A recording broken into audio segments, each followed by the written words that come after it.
साहब पूरा का पूरा अध्याय चटकट गए, चाट लिया, ख़त्म कर दिया, पढ़ के पूरा कर लिया, तो पर भी कुछ भी प्रकाश संश्लेषण के बारे में नहीं जाना।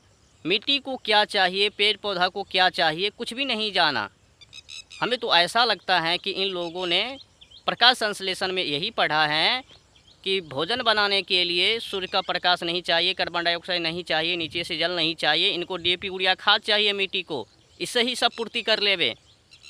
समझ लीजिए क्या हालात हैं। प्रकाश संश्लेषण को पढ़ कर के भी जानकर भी अनजान बने जा रहे हैं, भ्रमित पड़े हैं। यहाँ तक कि मूर्ख की तो बात छोड़िए दो, पढ़े लिखे व्यक्ति भी फंस रहे हैं, पढ़े लिखे किसान भी फंस रहे हैं। जो अब पढ़े नहीं हैं अगर वो फंस रहे हैं, वो गलती कर रहे हैं, थोड़ा गुंजाइश है ना। लेकिन जो पढ़ लिख करके भी अनजान बने जा रहे हैं, वो भी गलती पे गलती किए जा रहे हैं। जीवाणु को मार रहे हैं, केचुआ को मार रहे हैं। डीएपी यूरिया का क्या काम है? मिट्टी को बंजर करना, जीवाणु को मारना, केचुआ को मारना, नष्ट करना। लेकिन हम लोग क्या कर रहे हैं? प्रकाश संश्लेषण को पढ़ लिया, सच्चाई भी सामने है, तो पर भी हम केचुआ को मारे जा रहे हैं, उर्वरक शक्ति को घटा रहे हैं। जो भी उसमें मिट्टी में शक्ति, उनको भी मारे जा रहे हैं, उनको नष्ट किए जा रहे हैं। मिट्टी किनके सहारे हैं?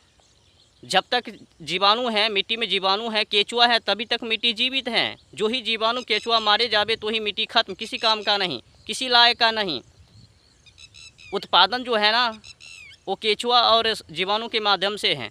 और जिस दिन जीवाणु केचुआ मिट्टी से ख़त्म हो जावे, मिट्टी आपका गए काम से, खेत गए काम से आप। इसीलिए समय है, वक्त है, सुधार लीजिए और प्रकृति खेती-बाड़ी कीजिए। छोड़िए केमिकल का खाद, केमिकल खाद के जगह पर प्रकृति खाद को डालिए। तरह तरह का प्रकृति में भी खाद हैं, जीवामृत हैं, घन जीवामृत हैं, संजीवक हैं, संजीव जल हैं, गो कृपा अमृतम हैं, और मिट्टी की मसीहा है, उर्वरक शक्ति है, सर्वशक्तिमान है। तरह तरह का प्रकृति में भी खाद हैं, डालो और उससे जीरो बजट खेती कीजिए और अधिक से अधिक लाभ उठाइए और मिट्टी को बंजर होने से बचाइए। जो काम कर रहे हो उसे तो मिट्टी बंजर